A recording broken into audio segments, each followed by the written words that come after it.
تموتن إلا وأنتم مسلمون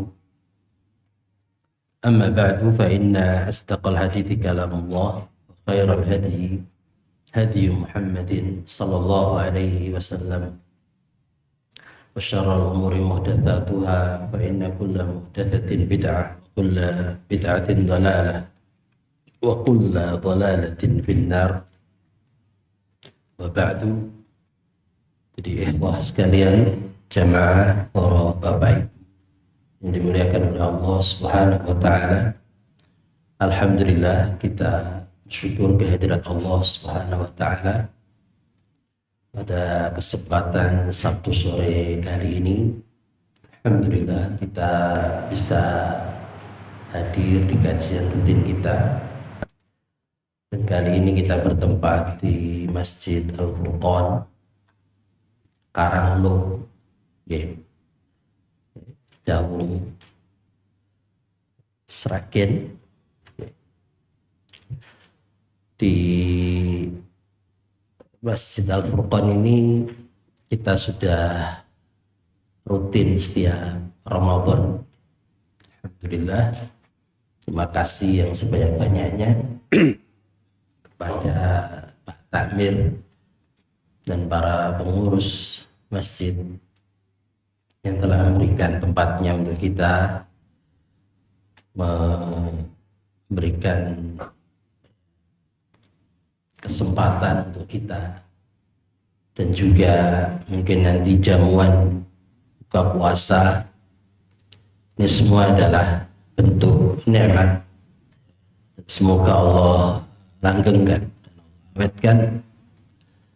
Semoga ukhuwah Islamiyah seperti ini bisa selalu terjalin.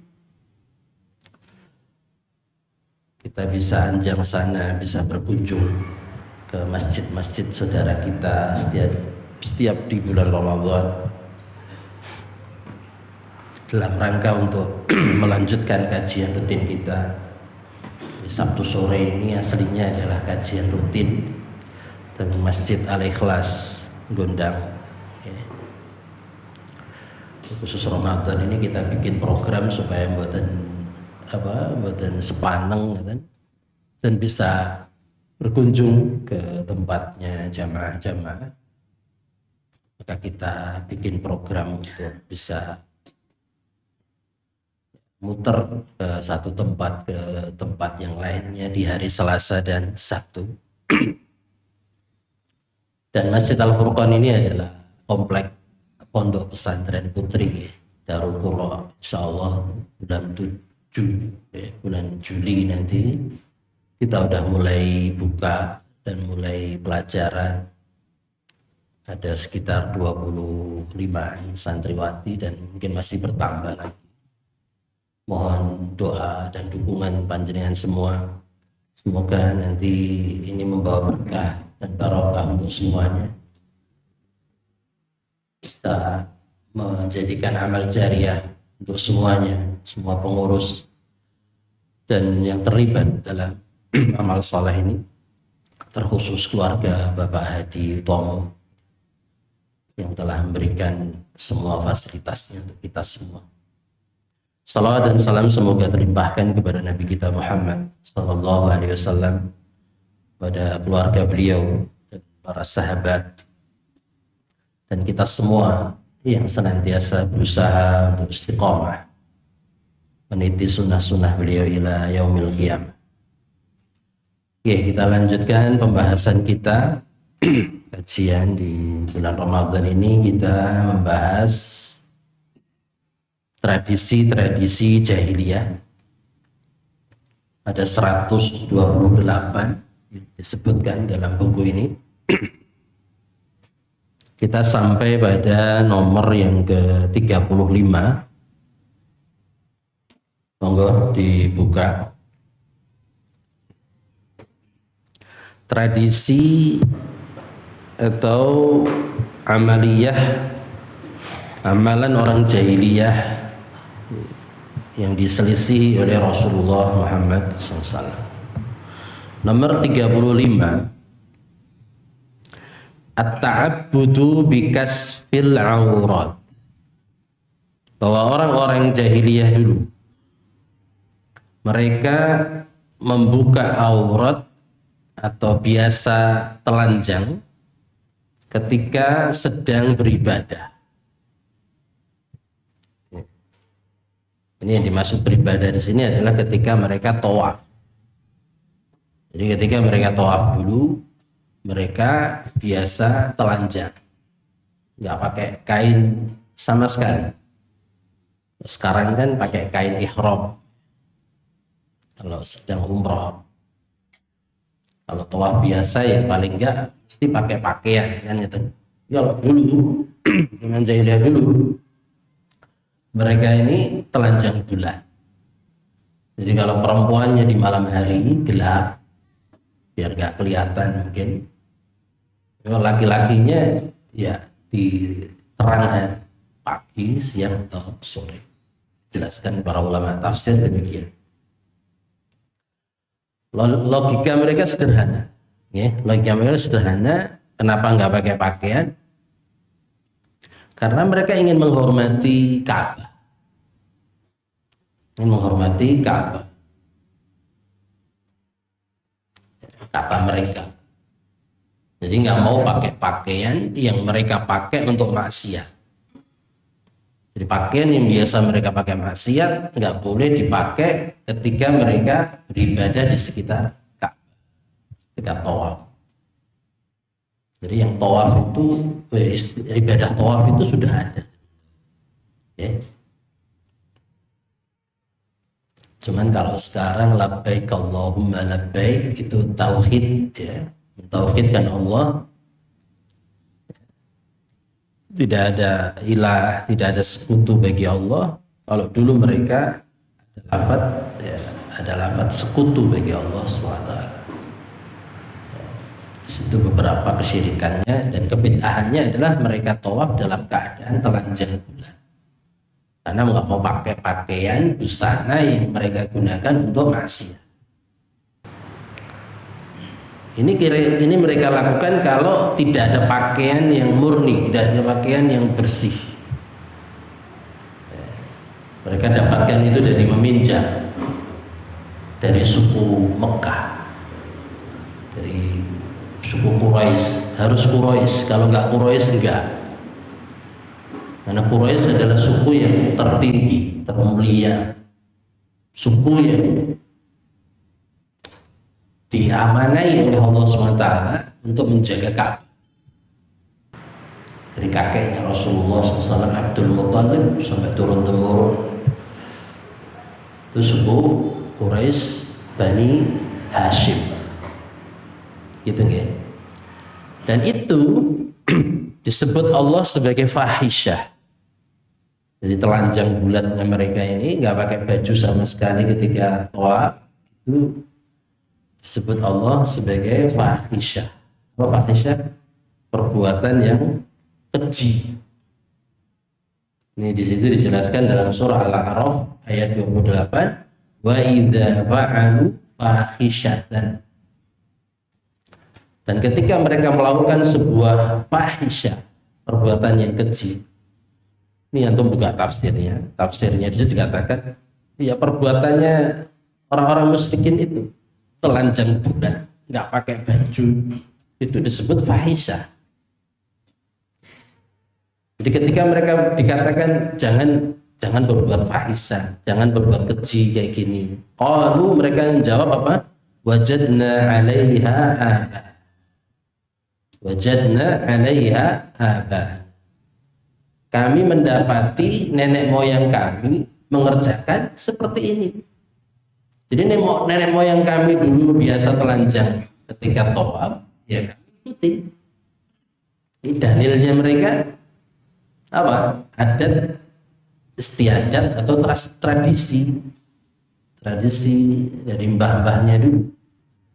Wajadna 'alaiha aba. Walaupun tradisi itu mau masuk akal atau enggak, patut, pantas atau enggak, asalkan itu dari aba'ana, dari nenek moyang kami, iya mereka lestarikan. Wallahu amarna bihim, ini yang paling parah. Mereka menganggap Allah itu memerintahkan itu dan Allah menyuruh kami mengerjakannya. Ini surah Al-A'raf ayat 28. Di lanjutan ayatnya Allah katakan qul innallaha la ya'muru bil fahsya.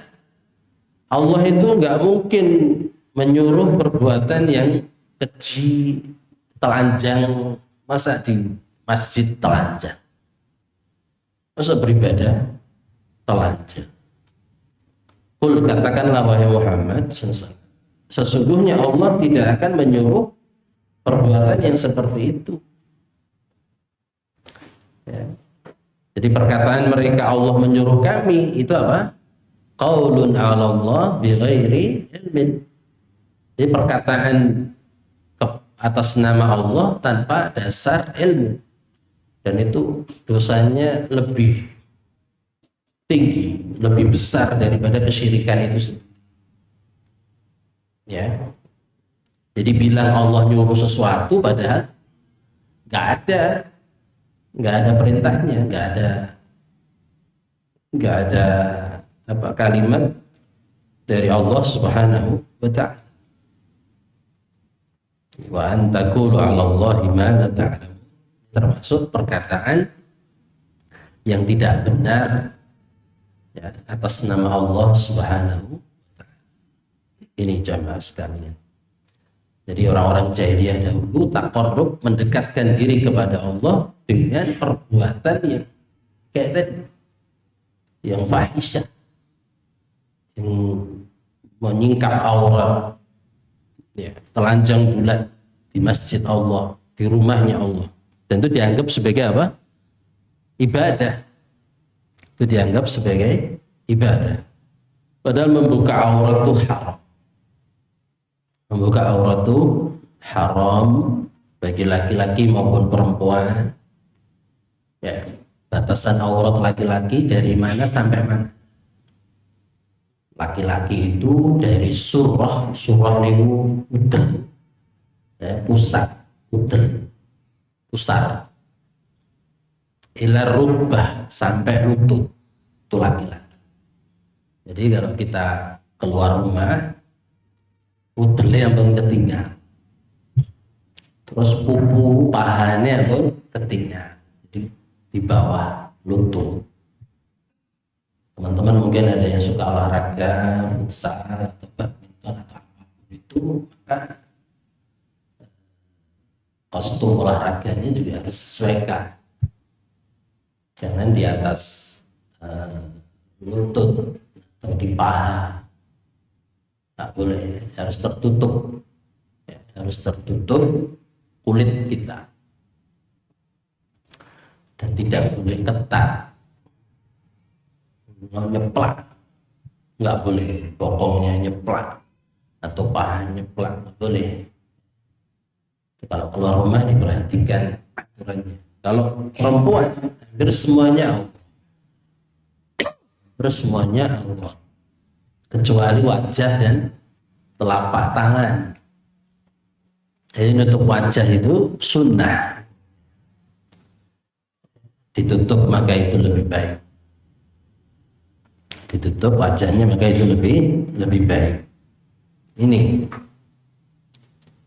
jadi logikanya orang jahiliyah dulu benar-benar ngeri, ya, ngeri sekali. Pokoknya asal itu adalah tradisi, asal itu adalah pernah dilakukan oleh orang-orang tua mereka, mau ini pantas nggak pantas, telanjang sekali, sudah dilakukan, walaupun itu untuk mengitari Baitullah, untuk mengitari apa? Ka'bah. Itu jahiliyah. Itu jahiliyah. Nah, yang bisa diambil oleh umat Islam kita semua apa pelajarannya? Ya, bahwa membuka aurat itu dan menganggap itu baik itu udah ada di zaman jahiliyah dulu. Itu propaganda, ya, itu adalah pola pikirnya orang jahiliyah dulu. Aurat terbuka, nganggap ini baik, oh ini keren. Itu adalah pola pikirnya orang-orang jahiliyah dahulu. Ya. Dan kalau itu dianggap baik, maka itu adalah pengakuan yang tanpa dasar itu tadi. Allah nggak pernah nyuruh wanita untuk membuka auratnya, begitu pula laki-laki. Kecuali dalam keadaan daruri, keadaan darurat. Seperti misalnya suami istri, ya boleh. Suami istri apa yang nggak boleh? Boleh semua. Aurat terbuka depannya juga nggak ada masalah. Atau ketika berobat pasiennya putri, dokternya adanya cuma dokter laki-laki, ya gimana lagi? Dokter kandungan putra, yang putri jauh luar kota atau mahal, nggak mampu bayar, adanya putra. USG adanya dokter kandungan putra, ya mau nggak mau kan harus terbuka sedikit. Dan ini darurat, tidak masalah. Dalam kondisi darurat seperti ini tidak masalah. Ketika berobat, ketika kondisi-kondisi yang diperbolehkan oleh syariat. Kalau tidak darurat, maka hukum asalnya adalah ditutupi, dan itu adalah menjaga kehormatan manusia itu sendiri. Nah, terus yang ke-37, tradisi jahiliyah yang ke-37, 36 ke-36. At-ta'abbudu bitahrimil halal. At-ta'abbudu bitahrimil halal. Jadi orang-orang jahiliyah dahulu mereka beribadah kepada Allah dengan mengharamkan yang halal. Mengharamkan yang halal. Halal malah diharamkan. Kama ta'abbadu bisyirki, sebagaimana mereka beribadah dengan cara kesyirikan. Jadi menghalalkan apa yang Allah haramkan dan mengharamkan apa yang Allah halalkan, itu adalah tradisi jahiliyah zaman dahulu, seperti orang Yahudi dan Nasrani. Orang Nasrani itu banyak mengharamkan makanan-makanan yang halal. Begitu pula orang Yahudi. Orang Yahudi itu membolehkan perkara-perkara yang diharam, seperti riba. Riba itu haram, tapi orang Yahudi membolehkan. Maka sistem keuangan Yahudi adalah ribawi semua. Ya. Meminjamkan uang tapi mengambil keuntungan dari pinjam. Riba itu kan apa? Kullu qardin jarra naf'an. Jadi setiap pinjaman tapi membawa manfaat, itu riba. Jadi pinjam sesuatu, terjadi transaksi, ya, pinjam meminjam, terus dapat keuntungan dari situ, itu namanya riba. Itu dilarang dalam Islam. Nah, orang Yahudi menghalalkannya dan menjadi sistem keuangan mereka. Orang-orang musyrikin juga, binatang-binatang yang asalnya halal diharamkan sama mereka. Maka di Al-Quran dijelaskan ada unta, betina yang sudah 5 kali lahiran, beranak gitu ya, yang 5 kali bunting, nggak boleh dimakan. Namanya bakhirah, syaibah, wasilah. Ada nama-nama binatang dari unta dan kambing yang dinamai oleh orang-orang musyrikin dulu. Itu semua halal, unta dan kambing itu. Tapi mereka punya kriteria sendiri. Kalau untanya udah 5 kali beranak, nggak boleh dipotong, nggak boleh dimakan dagingnya. Kalau wasilah itu kambing udah 5 kali beranak, nggak boleh dipotong. Jadi ada bikin standar sendiri mereka. Akhirnya ngerepotin diri. Kalau di Islam kan mau beranak pinak berapa kali, asal itu kambing ya, halal, makan aja. Tapi tidak demikian dengan orang-orang jahiliyah dulu. Mereka ngerepotin diri mereka sendiri, bikin aturan-aturan sendiri. Nah, ada yang paling aneh lagi, dijelaskan Allah dalam surah Al-An'am. Coba ditulis, surah Al-An'am ayat 139. Al-An'am 139. Di ayat ini dijelaskan orang jahiliyah dulu ya, punya standar ganda. Kalau hewan mereka ini bunting, hamil, terus ternyata janinnya atau anaknya ini adalah jantan gitu ya, atau hidup gitu, jantan betina tapi hidup, lahirnya hidup, maka itu yang boleh makan hanya kelompok laki-lakinya saja, yang perempuan nggak boleh makan. Tapi nanti kalau janinnya ini mati, lahiran kok mati gitu ya, kan kalau di Islam kan namanya mati ya jadinya batal, bangkai, nggak boleh dimakan. Orang jahiliyah dulu kalau mati kalau lahir dalam keadaan mati dimakan mereka. Kalau jenis kelaminnya itu laki-laki, jantan, dimakan khusus ya, dan hidup dimakan oleh khusus laki-laki. Tapi kalau betina atau bangkai baru boleh dimakan sama perempuan. Jadi pas hidup tadi laki-lakinya, perempuannya nggak boleh makan. Tapi kalau dalam keadaan bangkai suruh makan kaum. Coba kita baca surah Al-An'am 139. Wa qalu ma fi butuni hadhil an'ami khalisatan lidzukurina.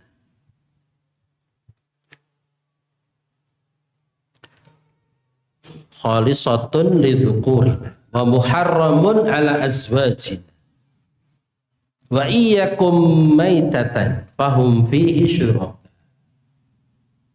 sayadzihim wasfahum innahu hakimun alim. Ini contoh ya, contoh untuk poin yang 36 tadi. Mereka ini mengharamkan yang halal, orang-orang jahiliyah. Mereka mengatakan bahwa yang ada di perut binatang ternak mereka ya, kalau itu hidup khalisah, hidup, maka itu hanya boleh untuk dzukurina, kaum laki-laki dari kalangan mereka, wa muharramun ala azwajina, dan diharamkan untuk perempuan-perempuan kami. Wa iyyakum maitatan, jika hewannya mati, bangkai, fahum fihi syuraka, maka mereka boleh, wanita ini baru boleh ikut gabung makan. Saya jazihim wasfahum, Allah akan membalas cara aturan mereka. Innahu hakimun alim, sungguhnya Allah maha bijaksana lagi maha mengetahui. Ini standar ganda. Urusan makanan lanang wedok dibeda. Kalau kita ini kan laki perempuan itu dibedakan rata-rata di bab apa? Fashion, pakaian, laki-laki dewi, wedok dewi kan betul ya. Apa lagi? Apa lagi? Ya, gaya, laki-laki gayanya sendiri, perempuan gayanya sendiri. Tapi kalau makanan di Islam kan yang kalau halal untuk laki-laki ya halal untuk perempuan. Haram untuk laki-laki maka juga perempuan juga haram, nggak ada beda kalau makanan itu. Tapi di masa jahiliyah makanan aja dibedain. Laki-laki itu khusus yang makanan yang bagus-bagus. Kalau perempuan dikasih makanan yang jelek-jelek, yang tadi maitah itu bangkai, baru dikasihkan kepada perempuan. Jadi perempuan memang dulu nggak ada apa? Nggak ada harganya, nggak ada harga dirinya wanita zaman dahulu itu. Pernikahan di zaman jahiliyah itu kan wanita dikumpulkan, wanita dikumpulkan. Terus laki-laki itu cukup balang kain aja. Kain itu ngenai siapa, wanita itu harus mau sama dia. Jadi aturan pernikahan itu sangat mendolimi dan sangat menindas, ya, sangat tidak adil untuk kaum perempuan. Jadi ada standar ganda. Di Islam harusnya nggak ada, tapi ternyata di Islam juga ada. Di masyarakat kalau ada laki-laki bertato, agak pandangannya biasa, cah lanang tatonan. Karena tato ini gue gak haram. Dianggap kalau sing tatonan cah lanang itu dianggap lumrah aja. Coba kalau cah itu tatonan. Atau inilah ya, ustadz ngerokok. Biasa laki-laki ngerokok kan gitu. Walaupun ustadz, walaupun kiai. Tapi coba ustadznya ngerokok. Gitu, jilbab gede, rokok. Sama-sama rokok itu haram. Tapi secara pandangnya kalau laki-laki walaupun dia siapapun biasa, boleh. Tapi kalau perempuan nggak boleh. Setuju betul? Di masyarakat begitu kan? Jadi ada standar ganda. Perkara yang haram, tato tadi, contohnya tatonan tadi. Tapi kalau laki-laki dianggap biasa, calanang tatonan sawah, toh sak meripat-meripatnya ditato. Enten ya, motonya ditato ireng. Calanang biasa. Padahal tato itu untuk laki, untuk perempuan ya haram, nggak boleh. Tapi semacam ada kewajaran kalau itu laki-laki dan tidak wajar kalau itu perempuan. Takutnya asumsi atau pola pikir seperti ini ya niru-niru itu tadi orang-orang jahiliyah tadi. Perkara yang haram itu nek nggo lanang haram juga itu ya haram. Kalau halal untuk laki-laki ya halal untuk perempuan. Nggak boleh distandar gandai. Laki-laki itu gak popo, cah itu gak patut. Ini ya mereka, ini contoh di Al-Quran surah Al-An'am ayat 139 tadi, bahwa begitu ngerinya dulu di zaman jahiliyah sampai urusan makanan saja ya mereka haramkan apa yang halal dan apa yang dihalalkan Allah mereka haram. Yang hidup itu halalan thayyibah dimakan sama laki-lakinya aja, yang maitah yang bangkai dan itu haram hukumnya justru dikasihkan kepada kaum perempuan dari kalangan mereka. Ini adalah standar ganda atau tradisi jahiliyah yang tidak boleh kita tiru, tidak boleh kita. Atau pencurian, mencuri itu kan atau apa jambret, apa begal, itu kan perbuatan melanggar hukum, kejahatan. Hukumnya apa? Haram. Kalau itu dilakukan laki-laki, masyarakat seolah-olah cara nggak masalah, nggak ada ininya. Tapi ketika itu dilakukan perempuan, maka seolah-olah kaget. Jadi begal itu atau kejahatan itu baik dilakukan oleh laki-laki maupun perempuan, maka itu sama, tidak ada standar ganda. Kalau laki-laki maka wajar, kalau perempuan maka tidak wajar. Itu tidak ada ya pemetaan seperti itu adalah tradisi jahiliyah seperti yang disebutkan di dalam Al-Quran. Kemudian terakhir soal ini teh panas yang pemuda adzan maghrib mesti ini ya, jadi berapa menit? 20 menit lagi ya. Poin yang terakhir halaman nomor 37, tradisi jahiliyah selanjutnya adalah at-ta'abbudu bittikhadil ahbari waruhbani arbaban min dunillah. Di dalam beribadah, orang-orang jahiliyah dahulu mereka menjadikan ahli ibadah ya ahbar itu rahib, ahli ibadah dan para ulama sebagai sesembahan selain Allah Azza wa Jalla, sebagai sembahan selain Allah Azza. Dulu ketika Rasulullah SAW menyampaikan itu, ya, di dalam surah At-Taubah ayat 31, ada sahabat Nabi yang mantan Nasrani itu nggak terima.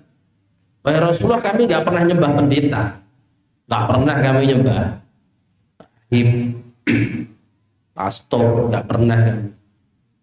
Kata Rasulullah, bukankah kalau pendetamu itu ngomong A, kalian juga 100% mantep sami'na wa ata'na kepada pendetamu? Pendetamu menghalalkan sesuatu, kamu ikut menghalalkan. Pendetamu mengharamkan sesuatu, kamu ikut mengharamkan. Kata sahabat ini, iya. Ya itu dulu kami begitu. Takut banget sama pimpinan kami. Sampai yang dikatakan pimpinan salah pun kami ikuti. Tidak hanya yang benar aja, salah-salah juga kami ikuti, kami taati. Kata Rasulullah, itulah cara nyembahmu kepada mereka. Itu sisinya apa? Sisi ketaatan. Ketaatan harusnya mutlak, harus diberikan kepada siapa?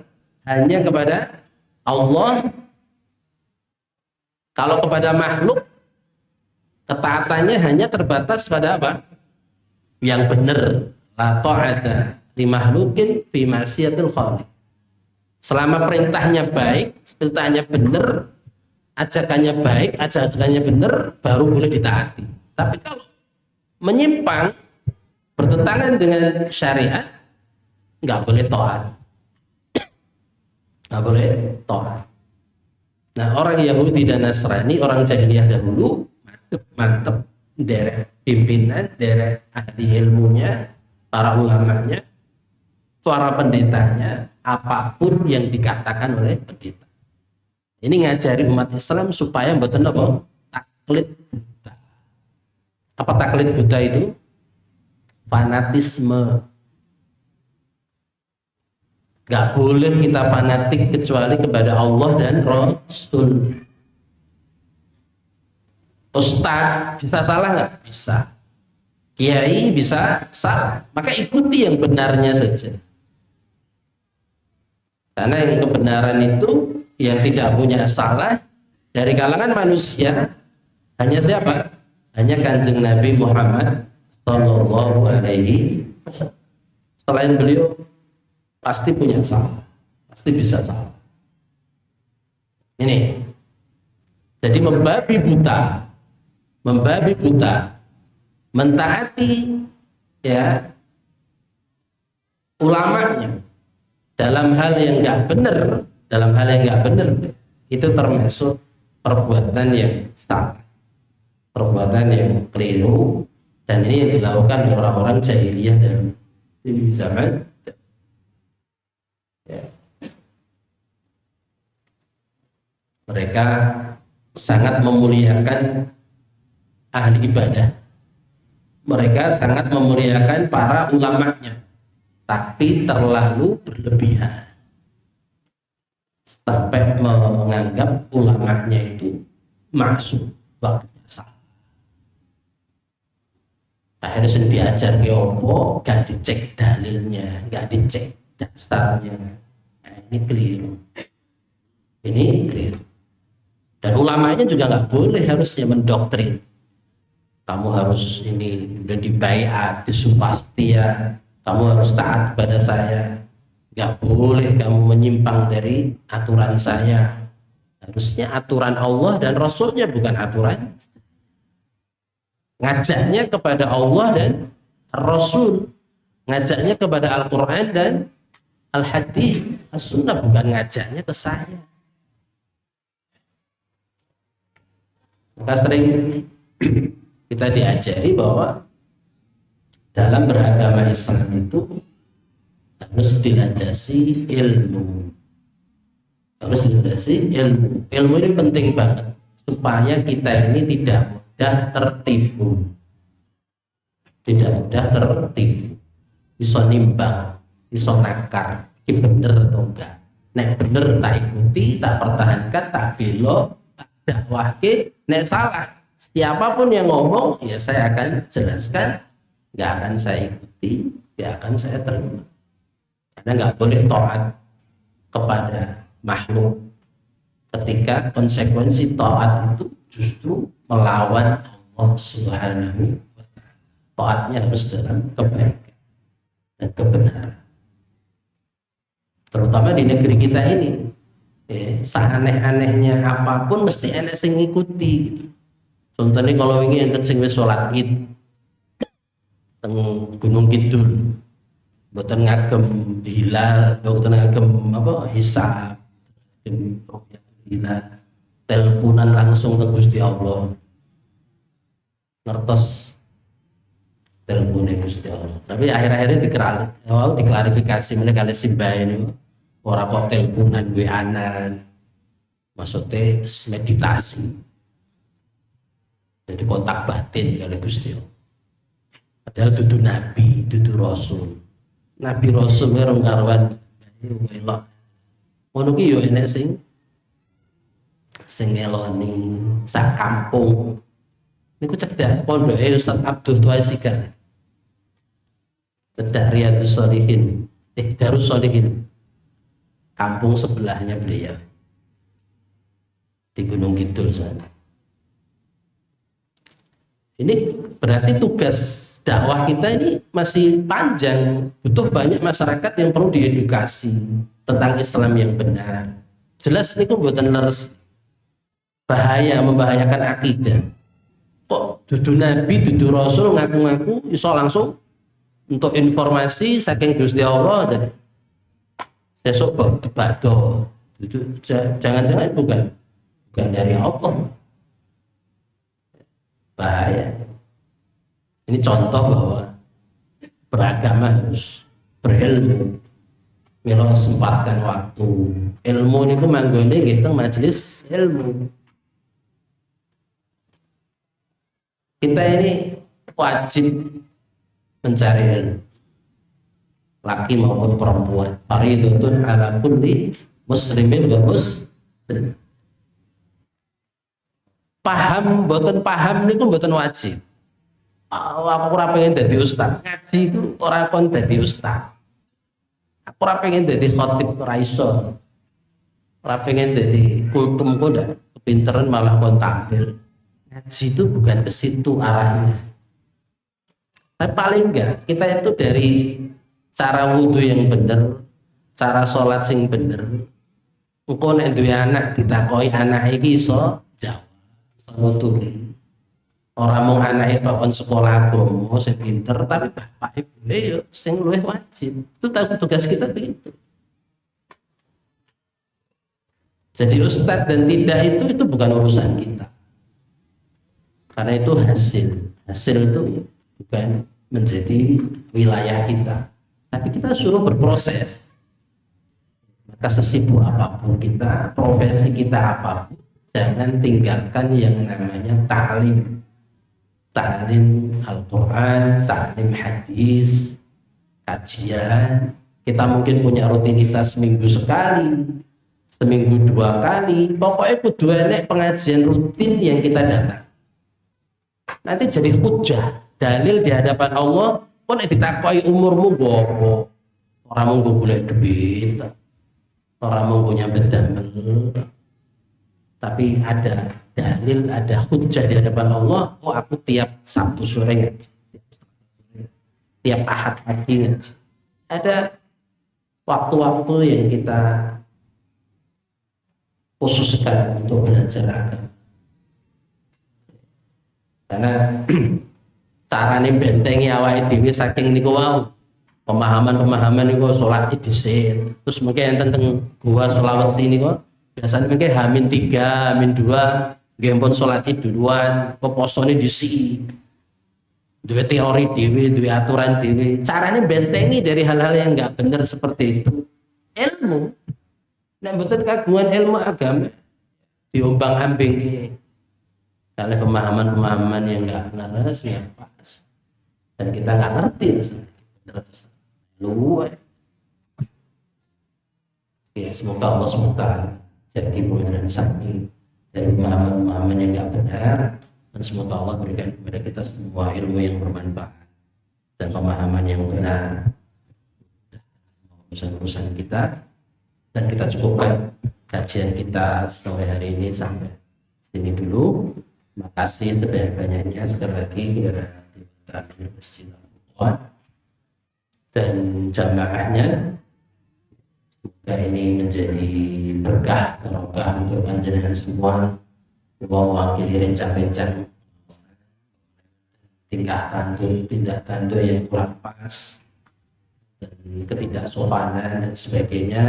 Saya mewakili mohon pangapunten sebanyak-banyaknya, dan teman-teman jaga kebersihan, meninggalkan sampah di masjid, jaga sendiri sampah-sampah di bawah keluar. Ya mungkin itu, semoga bermanfaat. Kan kita akhiri dengan doa